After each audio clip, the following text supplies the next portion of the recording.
첫 번째, 시설 장소에 따른 배선 방법 1번을 오늘 하겠습니다. 특히 여러 가지 배선 방법 중에 사용 전압과 배선 장소에 따른 방법을 설명하도록 하겠습니다.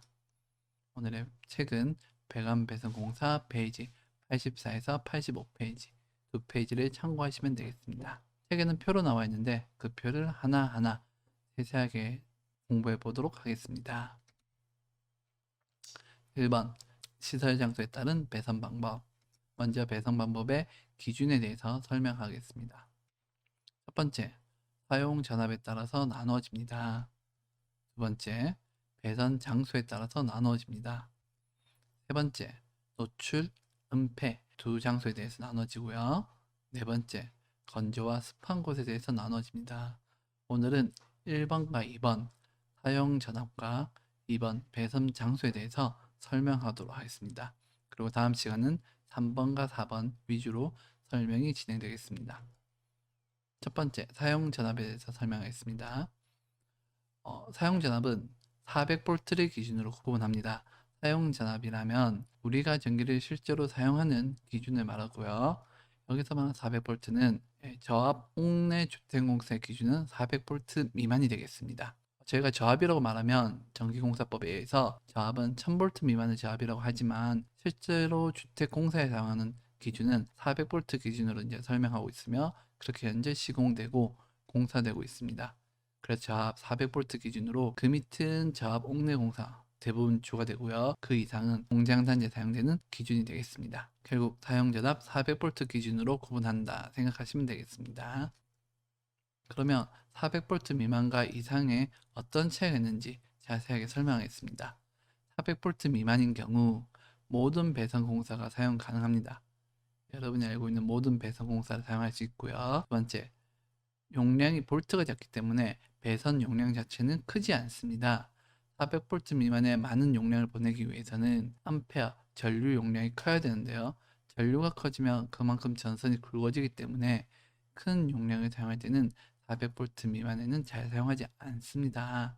전선의 굵기가 커질수록 작업하는 환경이 어렵기 때문에 작업의 편의성을 위해서 400V 미만에서는 배선 용량이 그렇게 크지 않습니다.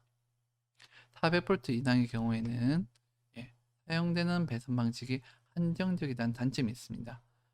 전압이 높다 보니까 모든 배선 방송을 사용했을 때 위험성이 커지는 배선 방식은 사용할 수 없는 단점이 있습니다. 그래서 400V라는 고압을 견딜 수 있는 그런 배선 방식을 사용하게 되고 그렇기 때문에 사용할 수 있는 부분이 한정적이라는 단점이 있습니다. 두 번째, 고압이기 때문에 접근이 제한적입니다. 400V 미만은 여러분 주위에 있는 220V 가정용은 어떤 기구도 사용 가능하고 여러분이 접근한다고 해서 막지 않습니다.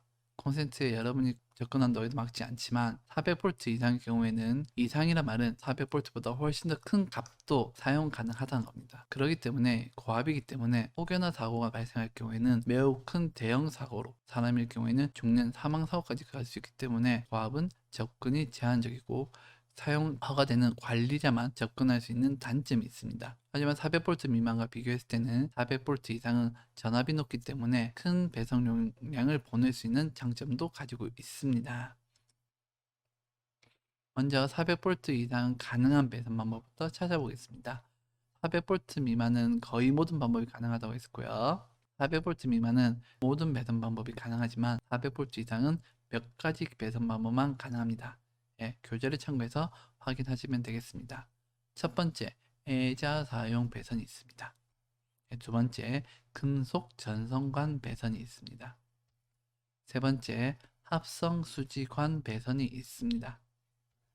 네 번째, 가요 전선관 배선이 있습니다. 다섯 번째, 금속 합성 수지 몰드 배선이 있고요. 마지막 여섯 번째, 케이블 및 케이블 트레이 배선이 있습니다. 이 여섯 가지 배선뿐만 아니라 책에 보시면 자세하게 세부적인 내용이 더 많고요. 400V 이상에는 이런 배선 방법을 쓸 수 있다라고 기억하시면 되겠습니다. 제가 400V 미만은 거의 모든 배선 방법을 쓸 수 있는데 400V 이상에는 한정적이라고 이야기했습니다. 그래서 쓸 수 있는 배선 방법보다 400V 이상에 사용하면 안 되는 배선 방법을 기억하시면 훨씬 더 편하게 구분할 수 있을 겁니다. 첫 번째, 플로어 덕트 배선이라고 있습니다. 플로어 덕트는 바닥에 깔리는 배선 방법으로 이거는 220V 이상을 사용할 수 없게 되어 있습니다. 두 번째, 셀룰러 덕트 배선 방법이 있습니다. 세 번째, 금속 덕트 배선이 있고요. 네 번째, 라이팅 덕트 배선이 있습니다. 이 네 개의 공통점이라고 하면은 다 덕트 배선 관련된 건데요. 특히 라이팅 덕트 같은 경우는 라이팅 덕트란 말보다 요즘 인테리어에 자주 활용되는 레일 조명이 훨씬 더 많이 알려진 이름이기 때문에 레일 조명도 400V 이상은 안 되는구나 생각하시면 되겠습니다. 이 모동은 400V 이상이 안 된다는 말은 결국 두 개 다 높아봤자 380V 혹은 단상 220V에서만 사용 가능하다라고 생각하시면 되겠습니다. 다음은 배선 장소에 대해서 구분해 드리겠습니다. 오늘은 이 부분을 조금 더 중점적으로 설명하려고 합니다. 먼저 배선 장소는 옥내, 옥외, 옥측 세 가지 부분으로 구분합니다. 옥내, 옥외, 옥측이란 말은 너무 어렵고요. 약간 쉽게 설명하자면 건물 안, 건물 내, 건물 외, 건물에서 바깥 부분, 건물 벽면 총 세 부분으로 구분합니다. 안과 밖은 알겠지만 벽면도 구분이 있기 때문에 잘 파악하셔서 세 개로 구분한다 기억하시면 좋겠습니다. 먼저 옥내랑 옥외의 차이를 설명하겠습니다. 옥내랑 옥외는 쉽게 말해서 외부 환경으로부터 보호가 되는지의 여부가 제일 큽니다. 여러분 집 안에 있으면 집 밖에서 비가 내리더라도 여러분은 그 비를 맞지 않습니다. 하지만 집 밖에 있으면 그 비를 고스란히 다 맞게 되겠죠. 그래서 배선 방식도 외부 환경에 있을 때 그 환경의 날씨라든지 이런 기후로부터 영향을 받는지 안 받는지, 그리고 집 안과 집 밖은 온도 차이가 매우 큽니다. 온도 차이에 대한 보호 여부가 또 차이가 있습니다. 그리고 집 안과 집 밖의 경우에는 습도의 차이도 매우 크고요. 그리고 여러분들이 살면서 사용하는 여부도 너무나 달라집니다. 그렇기 때문에 배선 장소는 옥내랑 옥외, 외부 환경으로부터 얼마나 보호되는지가 중요한 차이점이라고 할 수 있겠습니다. 그렇기 때문에 옥내는 외부 환경으로부터 보호가 되기 때문에 그 이외의 부분은 중점적으로 이제 배선 장소 위에서 작업을 시공하고, 옥외의 경우에는 환경으로부터 이 배선 전선을 얼마만큼 잘 보호할 수 있는가 위주의 시공 방법이 시행이 됩니다. 만일 외부 환경으로부터 보호가 되지 않는다면 옥외의 경우에는 절대 시공할 수 없게 되는 겁니다. 그리고 옥내의 경우는 외부 환경으로부터는 보호가 되지만 실제 사람이 자주 생활하는 반경이기 때문에 사람으로부터 감전 등의 영향을 얼마만큼 무사히 잘 넘길 수 있느냐 등의 차이점도 있습니다. 특히 사람이 지나다니면서 부딪히거나 사람이 밟거나 사람이 만지거나 이런 부분에서 얼마만큼 사람에게 피해를 주지 않고 안전하게 보호할 수 있는지가 중점적인 이유가 될 겁니다. 중점적인 요소가 될 겁니다. 옥외의 경우에는 옥외와 옥측은 같이 구분하는 경우가 많습니다. 그래서 크게는 앞에서는 옥내, 옥외, 옥측 세 부분으로 나누지만 조금 더 크게 보자면 옥내가 하나, 옥외와 옥측을 묶어서 하나 해서 크게 두 부분으로 나누어집니다. 건물 벽면 같은 경우에는 당연히 직접적으로 비를 피할 수는 있겠지만 그래도 벽면이다 보니까 또 비가 또 어떻게 칠지도 모르고 바람이 어떻게 불지 모르고 그 모든 것을 고스란히 견뎌내야 된다는 점에서 옥외와 옥측은 똑같은 걸로 판단하고 구분하게 되는 겁니다. 외부 환경은 한 번 더 설명합니다. 햇빛, 바람, 비, 눈 등으로부터 있습니다. 햇빛이 비치면 일반 전선은 피복이 노화되기 때문에 피복이 강도가 약해지기 때문에 햇빛을 맞게 되면 그 부분의 절연 능력이 떨어집니다. 바람을 맞게 될 경우에는 바람에 따라서 흔들거림에 의해서 그 줄에 혹시나 결선 같은 부분에서 장력이 가해져서 끊어질 수 있고요. 비나 눈은 누가 봐도 여러분 물에 대한 겉에 온전하게 보호할 수 있느냐, 이 부분입니다. 특히 눈 같은 경우에는 눈은 전선 위에 쌓이기 때문에 그 무게를 견디지 못하고 끊어지는 경우도 있기 때문에 눈도 잘 생각하셔야 되겠습니다. 이보다 옥내 배선 장소의 특징을 한번 보겠습니다. 옥내는 모든 배선 공사가 사용 가능합니다. 옥내에서는 비가 오나 눈이 오나 집 안에 건물 안에서는 웬만하면 비나 눈이 안 들어오기 때문에 그렇게 이제 사용 가능하고요. 노출과 은폐 장소로 나누어집니다. 집 안에서 노출 장소랑 집 안에서 은폐 장소로 나누어집니다. 여러분 집에 있을 때 집에 멀티탭 같은 경우에는 코드를 꽂고 콘센트에서 코드를 꽂은 다음에 쭉 나와지면 전선이 밖으로 다 보입니다. 이걸 노출한다 라고 말하고요. 등 같은 경우 펜던트 등 같은 경우는 전선이 한 가닥 내려오는데 이 한 가닥이 노출로 이제 보일 수 있습니다. 이렇게 노출이고요. 은폐 같은 경우에는 여러분 콘센트가 벽에다 매입이 되어 있습니다. 보면 콘센트 스위치는 벽에 매입이 되어 있는데 매입되어 있으면 어딘가 여러분 전선이 연결되어 있을 거고요. 그 전선은 벽 안에 있는 콘크리트 사이에 들어가 있습니다. 이걸 은폐라고 이야기합니다. 그래서 옥내는 노출과 은폐 장소로 나누어집니다. 옥외의 경우에는 당연히 모든 배선공사가 아니라 외부 환경의 영향으로 사용되는 배선 방식이 한정적이라는 단점이 있습니다. 예를 들어서 부식이 잘 되거나 하는 금속관 같은 경우 외부 환경에 이제 노출했을 경우에는 부식으로 인해서 금속관의 강도가 약해지고 부식으로 인해서 절연 능력이 떨어지기 때문에 그래서 그런 거는 옥외에 사용하기가 매우 어렵다라고 생각되겠습니다. 굳이 사용한다면 그런 부분을 여러분 이제 보호할 수 있도록 도색을 한다든지 여러분 아니면 금속재에서 다른 여러 가지 방법으로 극복할 수밖에 없습니다.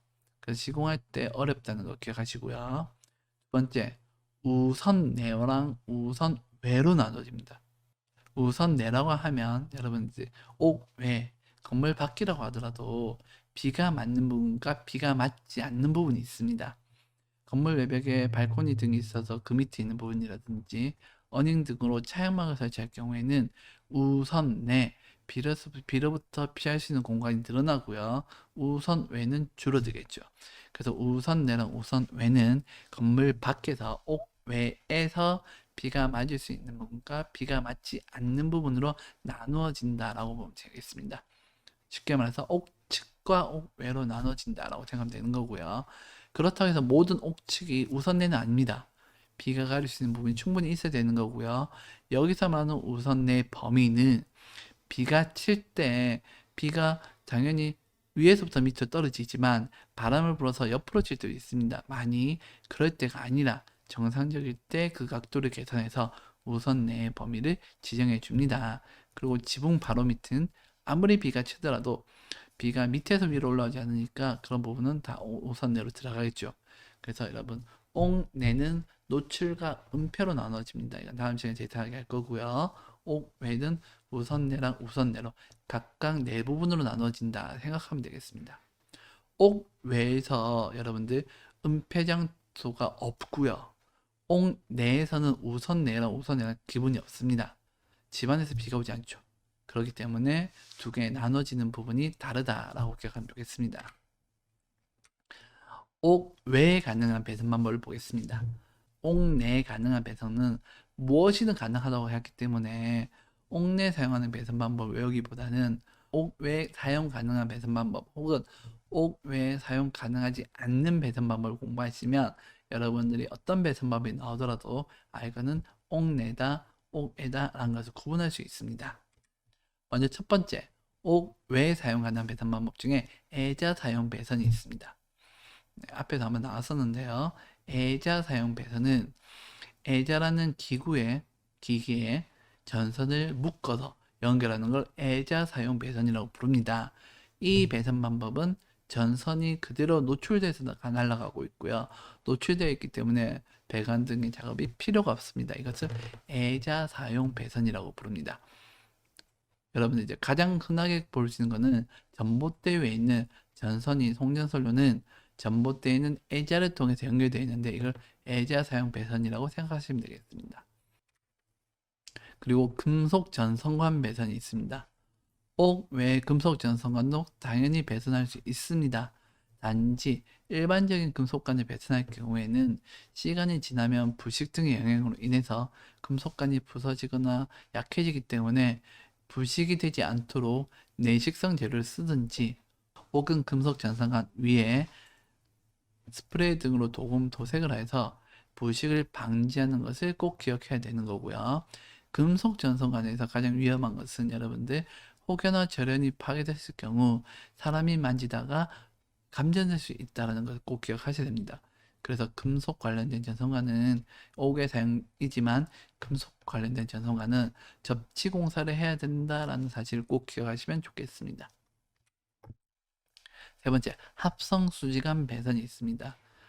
가장 많이 흔하게 쓰이는 CD건 같은 경우 여러분 케이블만 날릴 때 위험하니까 CD건을 한 번 더 그 위에 배관한 다음에 그 안에 배선하는 합성 수지관 배선 방법을 많이 사용하고 있습니다. 전선에 직접적으로 영향을 가지 않기 때문에 합성 수지관 배선의 가장 큰 장점은 배관을 하기 편하다는 장점, 내가 배관 공사 때 배웠고요. 그리고 가격이 저렴하다는 장점이 있습니다. 그리고 합성 수지관은 절연 능력이 뛰어나기 때문에 그래서 이 방법을 많이 쓰고요. 합성 수지관 배선을 통해서 배관을 통해서 옥에 설치하고 그 안에 전선을 집어넣는 합성 수지관 배선 방법을 옥에 많이 사용하고 있습니다. 네 번째, 가요 전선관 배선이겠습니다.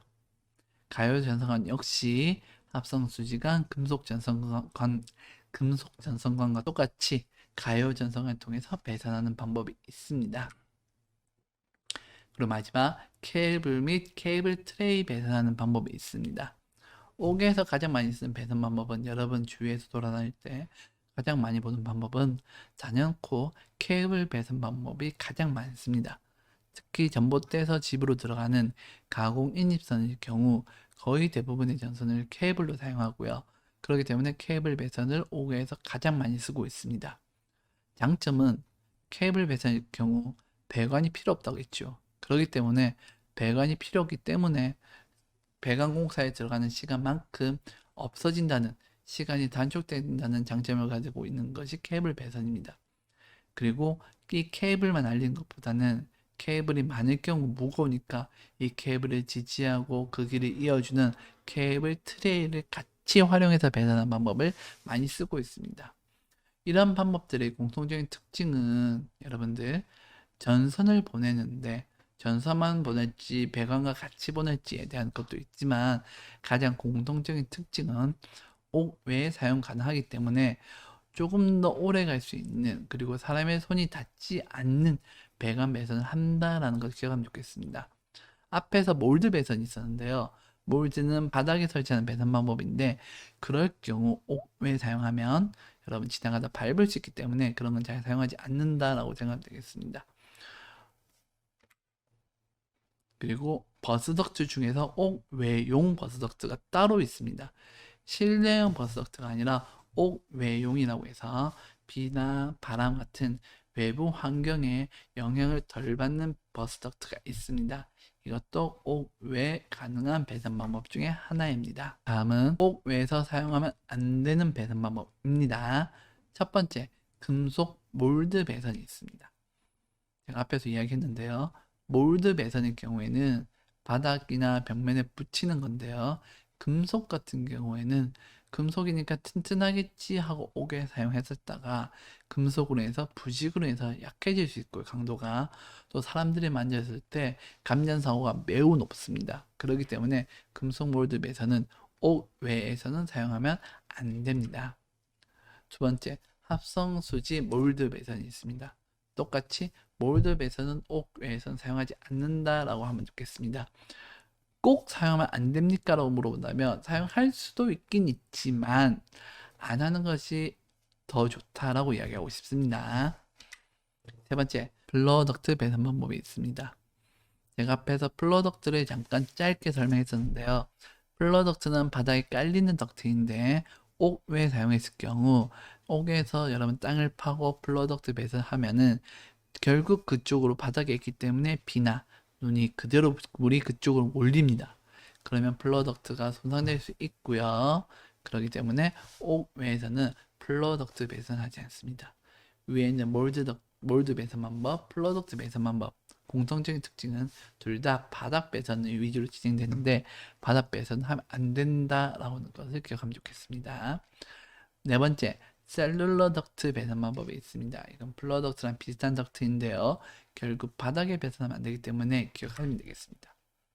다섯 번째, 금속 덕트 배선이 있습니다. 앞에선 금속 전선관이고요.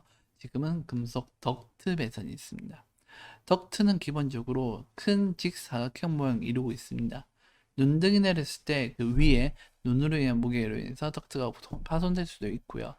금속 덕트는 결국 결합하거나 조립할 때 그 사이로 물이 스며들 수 있기 때문에 이 부분은 매우 위험하기 때문에 사용하지 않는다라고 생각하면 좋겠습니다. 마지막으로 라이팅 덕트 배선이 있습니다.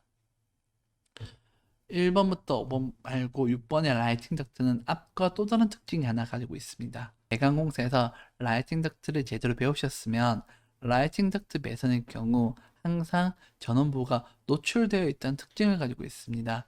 전원부가 노출되어 있고요. 항상 전기가 통하기 때문에 그쪽에 5개로 사용했을 경우에 그 노출된 부분으로 해서 물이라든지 먼지 등이 들어가서 큰 사고를 일으킬 수 있습니다.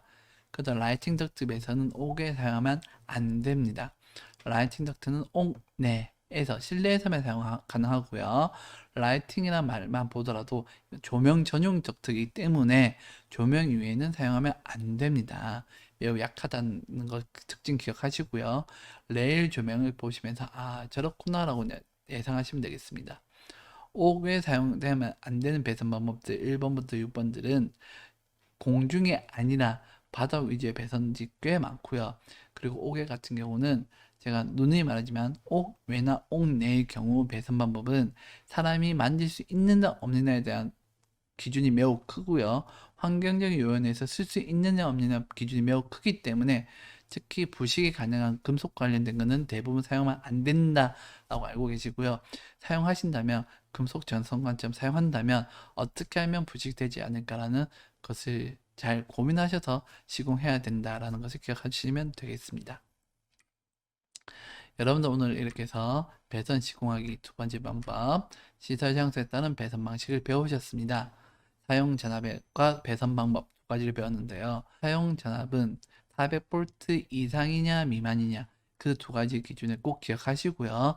400V 이상의 경우에는 위험하기 때문에 사람들이 사고가 날 때 매우 위험한 큰 사고로 이어질 수 있기 때문에 그렇게 400V 이상의 경우에는 누구나 만질 수 없는 관리자만 통제할 수 있는 그런 배선 방법이 진행된다. 그리고 주위에서 흔히 볼 수 있는 만질 수 있는 것은 진행하지 않는다라는 거 기억하시고요.